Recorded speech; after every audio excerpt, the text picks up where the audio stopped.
Cricket అంటే భారత్. భారత్ అంటే సచిన్. కానీ సచిన్ అంటే శతకాల యంత్రం. క్రికెట్ చరిత్రలో ఎప్పటికీ చెరిగిపోని రికార్డ్ సచిన్ టెండూల్కర్ 100 శతకాల కథ. 16 ఏళ్ల వయసులో భారత్ జెర్సీ వేసుకొని చిన్న అబ్బాయి అన్ని దేశాల బౌలర్లని ఎదిరిస్తూ ప్రపంచానికి ఒక మెసేజ్ ఇచ్చాడు. నేను క్రికెట్‌కి వచ్చాను చరిత్ర సృష్టించడానికి. ఆ కుర్రవాడు తర్వాత మాస్టర్ బ్లాస్టర్ అయ్యాడు. సచిన్‌కి శతకం అంటే కేవలం రన్ కాదు. అది ఒక కల. అతని straight drive, cover drive, pull shot ఇవన్నీ క్రికెట్ అభిమానులకి సంగీతం లాంటివి. గంటల కొద్దీ క్రీజ్‌లో నిలబడి బౌలర్లని ఒక్కొక్కరిని అలిసిపోయేలా చేసేవాడు.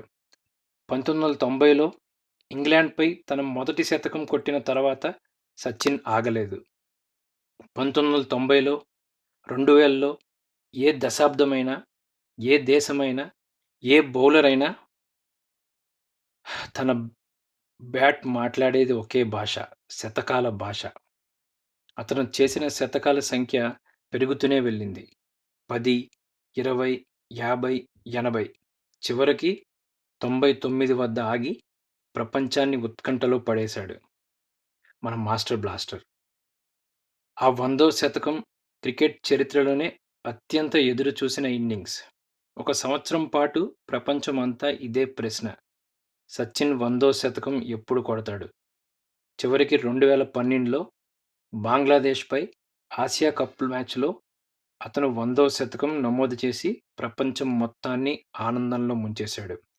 సచిన్ శతకాలు కేవలం గణాంకాలు కాదు.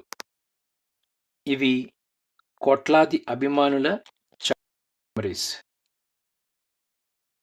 మన చిన్నప్పటి టీవీ ముందు కూర్చొని చూసిన, వీధి చివర ఆడుకుంటూ బడ్డీ కొట్టు దగ్గర విన్న ఆ హర్షధ్వానాల క్షణాలు, అతని ప్రతి శతకం ఒక ప్రేరణ.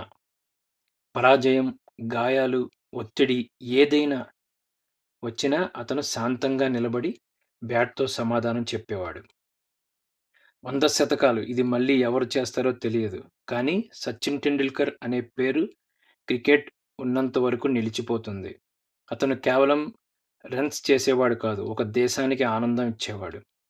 సాహసం, కష్టం, అసలైన డెడికేషన్ అంటే ఏంటో చూపించేవాడు. మీకు ఏ సచిన్ శతకం ఎక్కువ నచ్చింది? షార్జా డెజర్ట్ స్ట్రోమా, సిడ్నీలో 241 లేక వరల్డ్ కప్ శతకాలా? కామెంట్స్‌లో చెప్పండి. వీడియో నచ్చితే లైక్ చేసి, షేర్ చేసి, సబ్స్క్రైబ్ చేసుకోండి.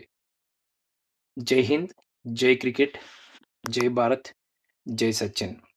నా వీడియో చూడటమే కాదు, నా కంటెంట్, నా అప్డేట్స్ గురించి నా ఛానెల్‌ని ఫాలో చేసుకోండి. Thank you.